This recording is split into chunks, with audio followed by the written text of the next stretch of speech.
So welcome back to another rebuild here on NBA 2K24 Next Gen. In today's video, we are finally getting around to it. It was an absolute blockbuster, and it is Klay Thompson to the Dallas Mavericks. Technically, Klay Thompson to the Dallas Mavericks was a sign-and trade, and I believe in total there were actually 6 teams involved in this deal. And I think for the first time in NBA history, there was a trade that size. So kind of talking about the fit here, obviously the Dallas Mavericks just won a very, very talented Western Conference, made it all the way to the NBA Finals, and it just seemed that the Celtics were a lot better than them. So a Celtics fan, I'm not here to flaunt that today. Our goal is to get the Dallas Mavericks a championship. It is relatively obvious that the Dallas Mavericks are not getting, peak 2017, 2018 Klay Thompson, but they are still getting a really good spot-up shooter that I really think can be a difference maker with this group. Finally, as always, let me know any other video ideas down below in the comment section. I know many people have been asking for the 5-year prospect rebuilds, and I promise they are coming. Unfortunately, we're just in a time right now where there's so many moving pieces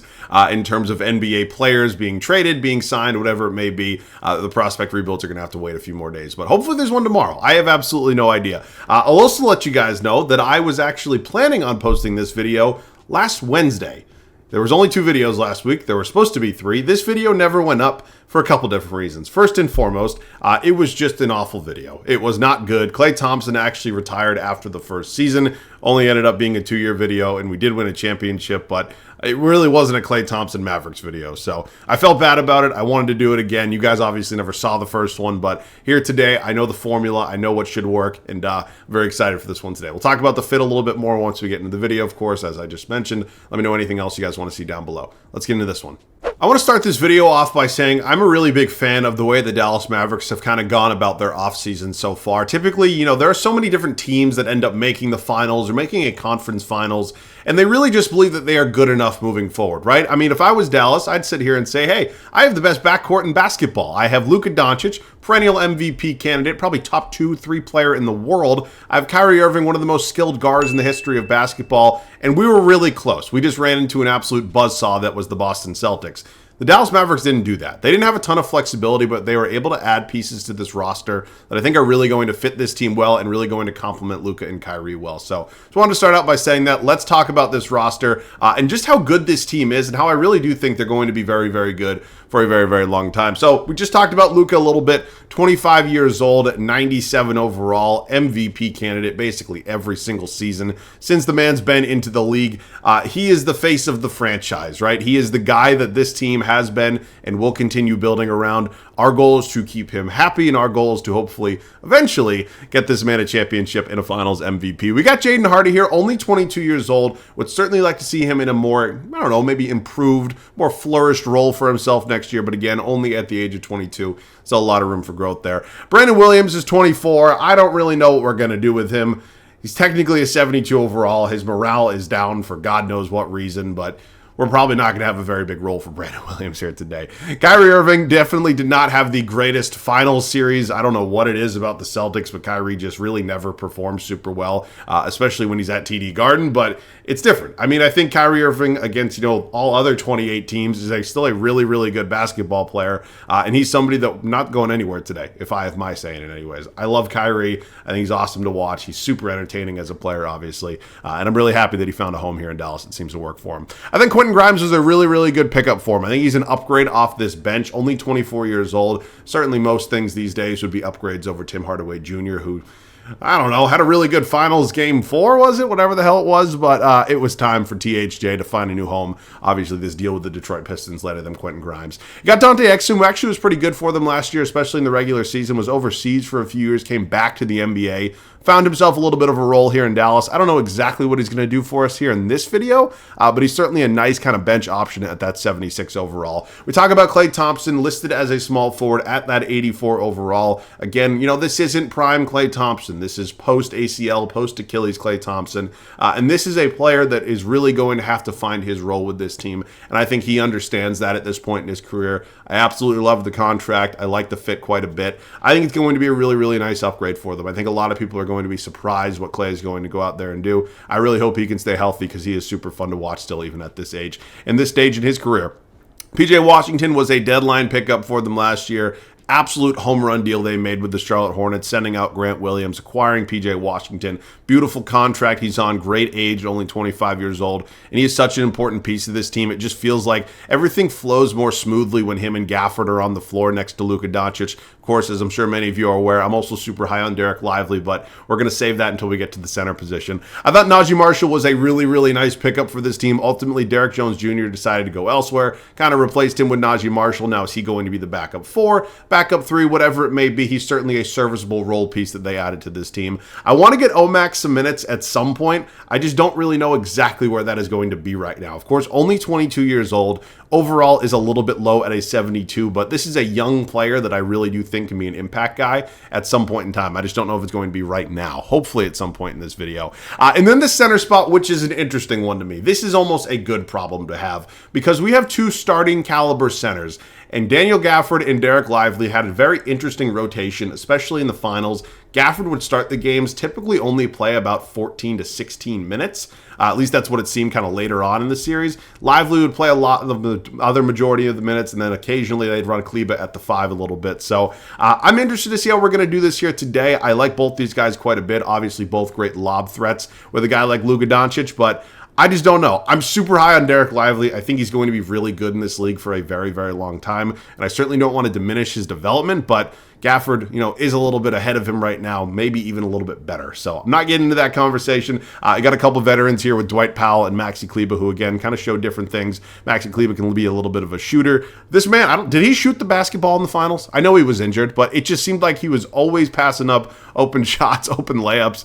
I don't know, man. Dwight Powell, obviously one of the veterans here. So that's the team. I mean, again, there's not going to be a lot of movement before year 1. As I'm sure many of you are aware, this is not a realistic rebuild. So, I'm not going to go out and blow this thing up or anything like that. But I think 1 or 2 trades that can be some more complementary pieces would certainly not hurt us heading into a hopeful championship season.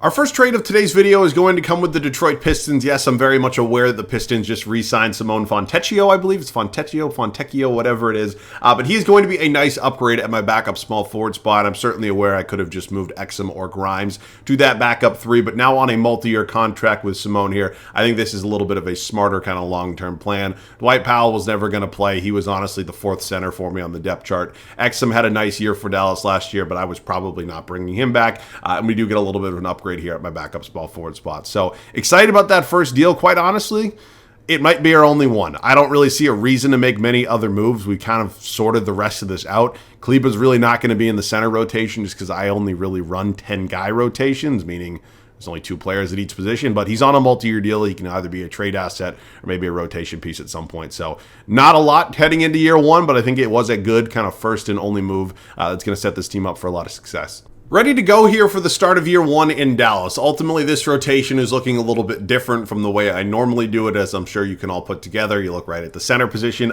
It is a little strange, and it's not the way I was anticipating this going, but it's the way it's going to work here for year 1. So not a lot of surprises in the starting 5. Luka Doncic, Kyrie Irving, Klay Thompson, PJ Washington, and then Gafford is technically starting, but him and Derek Lively are playing the same amount of minutes.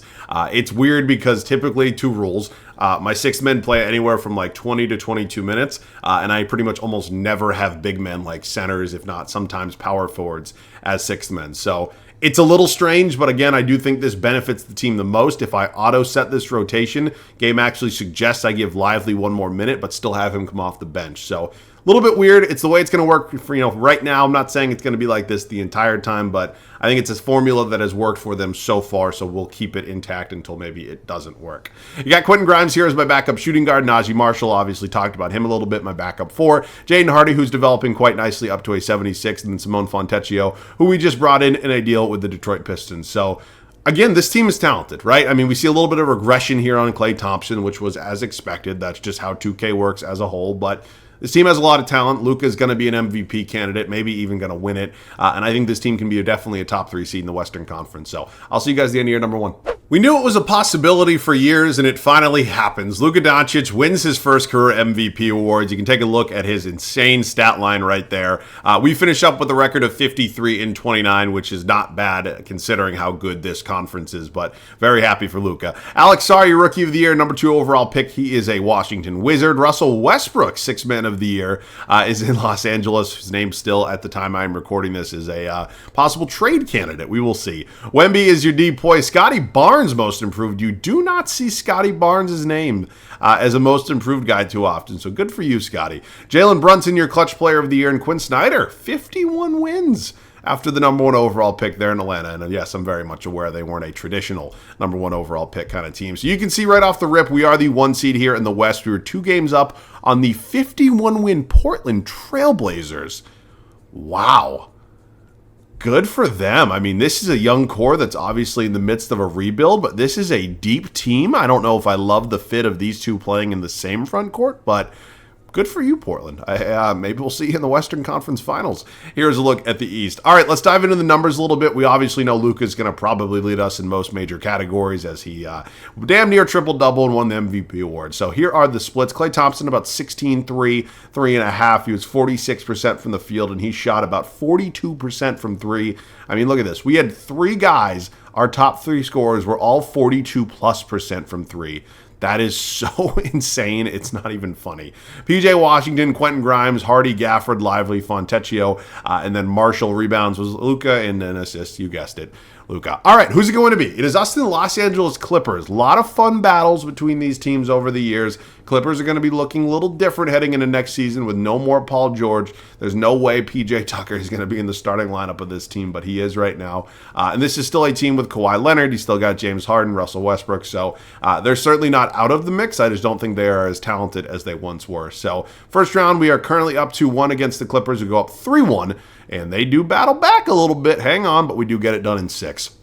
Moving on to the Pelicans. This is a team I am very excited to watch next year for a few reasons. Obviously, the DeJounte Murray addition is going to be nice. Hopefully, we can finally have a healthy Zion Williamson. Who knows what's going to happen with BI, but here in 2K anyways, they are in the second round of the Western Conference playoffs, and they are what's in front of us right now. So let's go out and hopefully beat them. Quick 3-0 lead for us. They can't hang. That is a sweep, and we are back in the Western Conference Finals. It is the young, up-and-coming Oklahoma City Thunder, though. You got SGA, Wallace, Dort, Williams, Chet Holmgren, Caruso, who I still cannot believe they just, literally they just gave him away, them being the Chicago Bulls. It feels like there was probably a little bit more out there than Josh Giddey, but it is what it is. Let's go to the Western Conference Finals right now. We dropped Game 1 and Game 2 at home. Oh my God.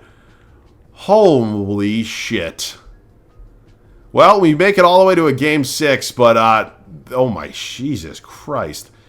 Yeah, that is a sad ending. Tyrese Maxey, your finals MVP. Holy hell. Okay, well, it is time for the offseason. I got to pay attention right now. In the rebuild I did last week that you obviously never saw, this is where Klay Thompson retired, and I missed it. So I'm overriding it if he retires. I'm not letting him retire, and I'm hoping that he doesn't because I do not want this to be just a 2-year rebuild. I'd like it to be a 3-year rebuild. So I'm not seeing Klay Thompson. I saw Tristan Thompson, but I'm not seeing Klay anywhere. He's been in the league for more than this long. So I'm going to go one more through, just make sure. I just cannot miss Klay Thompson here. I absolutely cannot. Okay, I don't think we've missed him. I mean, obviously LeBron calling it a career. I can't override it again, so we're good. Okay. Klay Thompson did not retire. That is, of course, what we were kind of hoping for. Let's take a look at the draft lottery. I don't think the Dallas Mavericks have traded for any picks that could be possible lottery selections. It is the Nets, the Raptors, the Rockets, Spurs, and then, oh, good, the Thunder. That's exactly what they need is another top 5 pick. I'm a fan of Jason Kidd. I don't think he had the best coaching performance in the finals, but ultimately he's probably one of the top 10 head coaches in basketball. I feel pretty comfortable with that statement. So let's head up to the draft. Do we have our own first? We do. It is at number 29. I think I am going to draft somebody, whether or not they are actually going to be in the rotation. If not a trade piece, I'm not exactly sure, but it feels like it's a little bit more valuable than maybe just moving out of that spot. So I've drafted Rocco Zikarsky in the past, and honestly, he might be a guy I draft again just because he is the highest rated player that is still available according to our scouts. Dirk Patel, Damian Saar, any relation to Alex or Olivier? I think it's possible. Kentucky, right? No, Arkansas. Did he not go to Kentucky? Am I making that up? All right, we're taking Rocco Zikarsky literally for a couple different reasons. One, I think we could eventually maybe use a new backup center, and 2, it's a cool name. And he's a 76 overall, so it feels like a really good draft pick there. All right, Kyrie's going to be entering unrestricted free agency. Lively and Omax are both going to be brought back. We look at qualifying. Quentin Grimes, certainly somebody I'd like to retain. Brandon Williams, probably going to let go at this point. 6'1", 25 years old. Is a 74 overall, but ultimately he was never going to play for us. Melvin Ajinka, I don't know. I mean, I just don't think he was ever going to play, right? Look at the overall. It's never going to be there. And then Jaden Hardy, certainly another player I'd like to retain. So first and foremost, priority number one is Kyrie Irving. 13 offers, 2 real ones, one from the Clippers and one from the Nets. I cannot imagine Kyrie would have much interest in going back to Brooklyn, but I'm just going to max him out. Holy shit, that... God damn. Okay, let me just do a little bit more math here. What is 235 divided by 4? Because I am just trying. It's about 58.59 million a year. We're certainly going to have to pay Kyrie. I was fully aware of that. I just didn't know it was going to be, 61 plus million. Let's pay Hardy as well, and then let's pay Quentin Grimes, and we do retain all 3, which was obviously my entire goal going into this offseason. I do think there's 1 or 2 trades that could maybe upgrade this team a little bit, and I'll see you guys with those moves. Okay, we just pulled off a blockbuster with the New York Knicks, and it was... I've been recording now in the offseason for about 15 minutes. It was a trade for Julius Randle. I'll just show you guys the full move. It was a hefty price to pay. We gave up Daniel Gafford, Najee Marshall, Omax, and 3 first-round draft picks. Couple things. First and foremost, Julius Randle is a nice upgrade, right? We always kind of had a plan that we did not want to stay content. We wanted to upgrade this roster, and Julius Randle certainly provides some of that. Now we'll slide PJ Washington in the backup power forward spot. Daniel Gafford was a tough one because I really do like the 2 center fit with him and Derek Lively, but I am super high on Lively. I want to get him even more minutes, and we did just draft Rocco Zikarsky. Draft pick sucked to give up. I just want to say I'm super appreciative of the people who spend their hard work, hard time, whatever you want to call it, building these shared scenarios. But my God, there are some outrageous sliders on these things. It was like all of my first round picks were half a star until I changed something. Half of these players are literally not valuable at all, which I get. It's realistic in some sense of the word, but draft picks should be valuable. They shouldn't be half a star, ever. I don't care. It's a first-round draft pick. I do not care if it's a number 30. It should not be half a star. It should at least be 1. That's just my thought process. Again, I'm not shitting on people who take their hard-earned time to do this. I appreciate it. God damn, it makes everything so much more complicated. I'm excited to have Julius Randle here. We really traded for him because we're going to see a little bit more regression on 35-year-old Klay Thompson heading into next season, and I think it was a move that really makes a lot of sense for us. So I also wouldn't mind just seeing what's out there. It's probably not a lot, but for Maxi Kleber, who is 1 star in value, surprise, surprise, Utah Jazz want to give me a first, fine by me. All right, that is it. We are not making any other changes heading into year number 2. All things considered, last season was pretty good for us. Luka Doncic won an MVP. We made it back to the Western Conference Finals. Unfortunately, that is not our end goal. Our end goal is to win a championship. And to do that, we had to improve this roster. We had to give up some things, but I think it makes us a little bit more top-heavy now, which is typically the way championship teams operate. So, Luka Doncic, Kyrie Irving, Klay Thompson, who I'm actually surprised did not go down a few more overalls. Again, there's something a little off about this, whole shared scenario. Again, I'm not complaining because people put in their hard work and hard energy, and you get it. It's just something's a little off. Julius Randle is a very welcome addition to this team. I think he's going to emerge nicely as our 3rd scoring option. And then Derek Lively, who, again, I was hoping would progress a little bit more, but that's just the reality we're in right now. Quentin Grimes going to take over as my 6th man here. You got PJ Washington sliding to the bench unit. Jaden Hardy, who continues to kind of develop, I guess. I don't really know. Rocco Zikarsky, who we just drafted in the 1st round. And then Simone Fontecchio rounding out this 10-man rotation, all under Jason Kidd. So this is the team. I think we're better than we were last year. I think we should go further than we did last year. And I really hope that's what happens because I need it to. I'll see you guys at the end of year number 2. Luka doesn't win another MVP, but we do have our best regular season record yet at 61-21, which I 1,000% will take. It is another MVP for Nikola Jokic. Cooper Flagg is a Raptor. He wins Rookie of the Year. Lonzo Ball, who is still in Chicago, I guess, at this time, 6th man. Giannis is your depoy. Alex Sarr, most improved. Jalen Brunson, once again, Clutch Player of the Year. And Mark Daigneault, oh my God. We are going to have to see these demons. Hopefully no sooner than the Western Conference Finals, but we will see. Okay. Oh my God, the East is just not very good. Let's get into the numbers real quick, see how everything kind of looked and shook out for us. It was Luka Doncic. Julius Randle was actually number 2 in terms of scoring for us. Kyrie Irving, Klay Thompson, Quentin Grimes, Hardy, Washington, you get it. Rebounds per game, we were led by Derek Lively, and assists was Luka. So, first round of the playoffs, we are not the 1 seed, even though we did have a better record than last year. Here's a look at the Houston Rockets. It is Thompson, Green, Brooks, Jabari Smith, Şengün, Tari Eason, Reed Shepard. A pretty good team there, if I do say so myself, in Houston. So, Battle of Texas, we are down 2-1. We tie it up at 2-2. Go down. Oh, my God. No fucking way. Okay. I'm not happy. That would be the understatement of the century. If we just lost to, Reed Shepherd and the Funky Bunch there in Houston, I don't even want to know what the Thunder or the Dallas Mavericks or the Denver Nuggets were going to do to us. So this is just what you get when you deal with really good teams, I guess. Is Klay retiring? I'm just going to override it if he is, because this is, again, his rebuild. So, no, does not appear so. Klay Thompson's still here. Going strong with us. I just want to double check one more time. We're good. All right, staff retirements, Hall of Fame inductees, jersey retirements, draft lottery. Again, we've traded pretty much every pick we have because they're all about half star in terms of value, so I had to.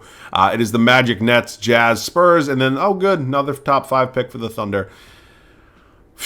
I still think Jason Kidd's a pretty good head coach. The ratings are fine. It's not like real life. Like we all know that. It's on the ratings. It's it. So we'll hang on to him for now. I know we don't have any draft picks. I just want to confirm that. We will skip over the draft. Team player options. Luka declines. We'll bring back Derek Lively. Qualifying offers. Fontecchio not for $10 million. We can easily replace that. So Luka and PJ Washington are basically my priorities at this point. There's really not a lot else to do here. We'll see.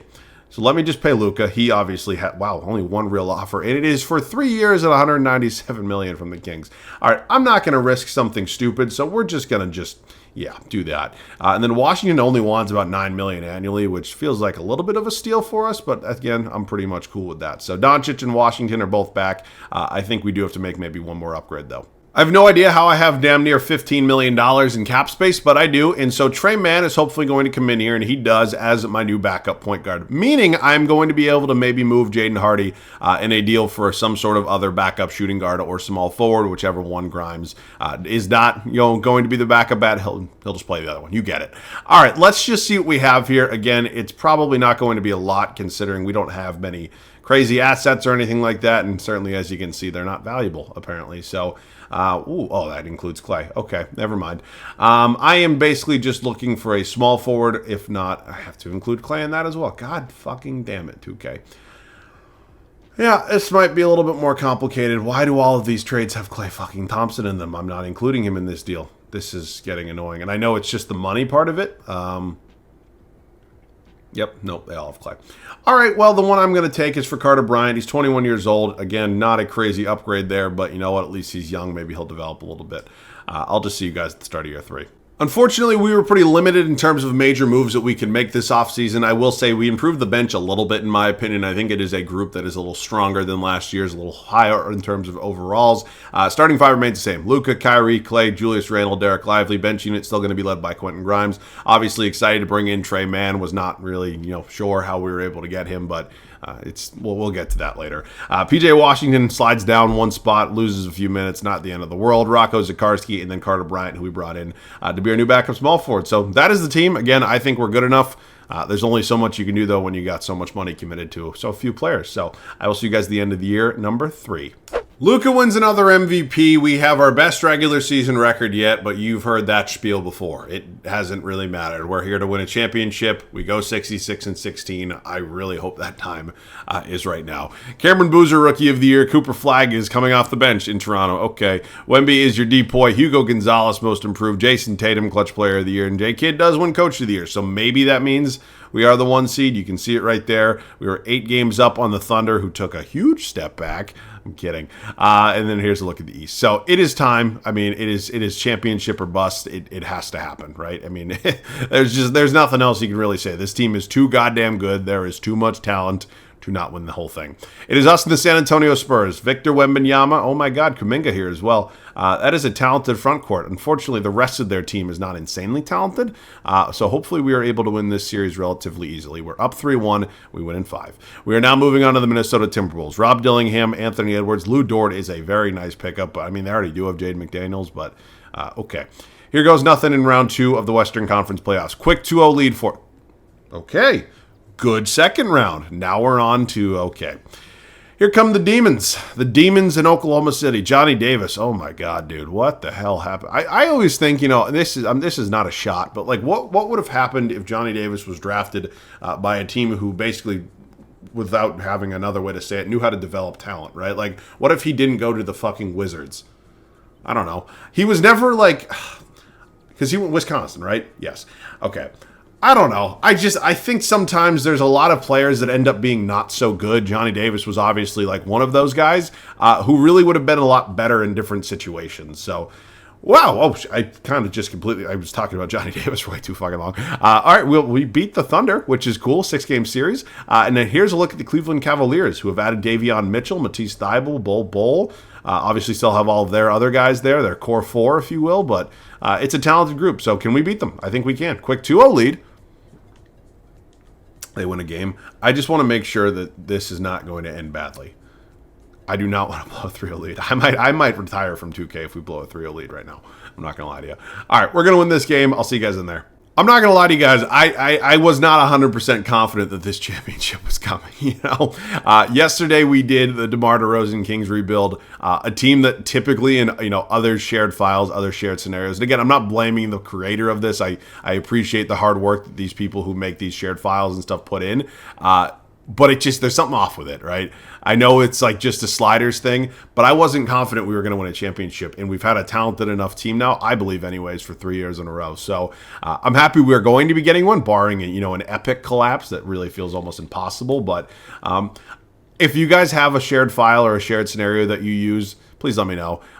Again, I'm not trying to discredit the people who create these. He creates it. He can, do whatever he wants with the sliders and the settings and all that fun stuff. But I really do want one that's, at least a little bit.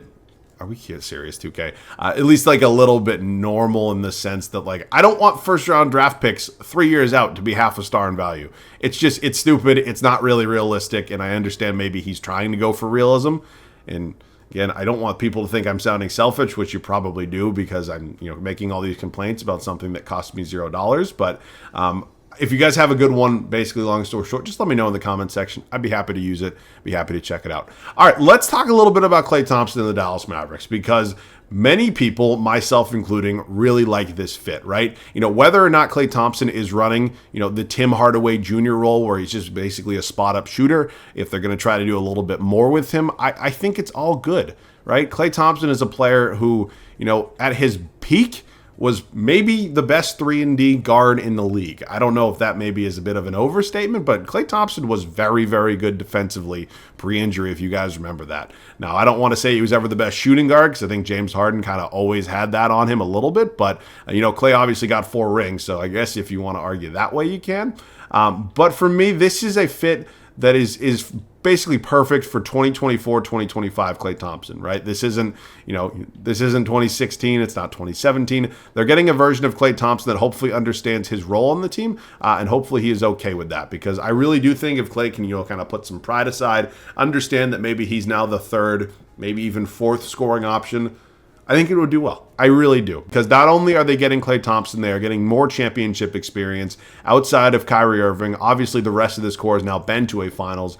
I think Dallas is going to be a serious player again next year. There's a lot of people saying that maybe they could see them taking a little bit of a step back, even if they really do like the Klay Thompson fit. I'm not one of those people. I think they're very much going to be in the mix again next year. I don't think it's going to be as a 5 seed. I think I could see them a little bit higher this year. But again, the West is an absolute war zone. And, when you see 5 seed like the Dallas Mavericks were in the West, if they were in the East, I think they're probably a top 3 seed. So not even just record-wise, just, competition-wise. So that's my take on it. I think Klay's going to be fun here. I really hope that, he can kind of understand his role now heading into this season. And I think it's going to be really good for him. It's going to be weird as all hell to see Klay Thompson not playing next to Steph Curry, but things happen, man. Teams change, people change. People want bigger roles, more money. I get it. So excited for it, man. I'm always excited to see big moving pieces in the offseason, and this was obviously one of them. So we'll do one more offensive possession here. This has been, an interesting and a little bit of a strange video, but it was certainly better than the last Klay Thompson rebuild I made. So let's just call for a screen. Rocco, you want to come give me a screen here, pal? Thank you very much. Dive to the rim. What was that? Okay. I'm going to call it. It's enough. We end up winning and beating the Cavaliers in 5 games, and Luka Doncic is your finals MVP. As I was talking about, I am very, very happy that this video was able to end in a championship, and we were able to get Klay a 5th ring. So, yeah, man, this one was it was interesting. I'm not going to keep harping on the same facts, but I would certainly like to look for maybe a little bit of a different shared file. And again, I'm sure people are still going to think I'm complaining, which I'm not. It's fine, but it's just this was fun, and it was interesting. It was an interesting experience to see how the different ways people are able to play 2K. This is not my favorite, that's for sure. So I still enjoyed it. I hope you guys still enjoyed it as well. Of course, there are going to be prospect rebuilds coming up. I know everybody's been waiting for them, so very much looking forward to those as well. Let me know any other video ideas down below in the comment section. As always, thanks so much for watching. I love you guys. I'll catch you guys all in the next one.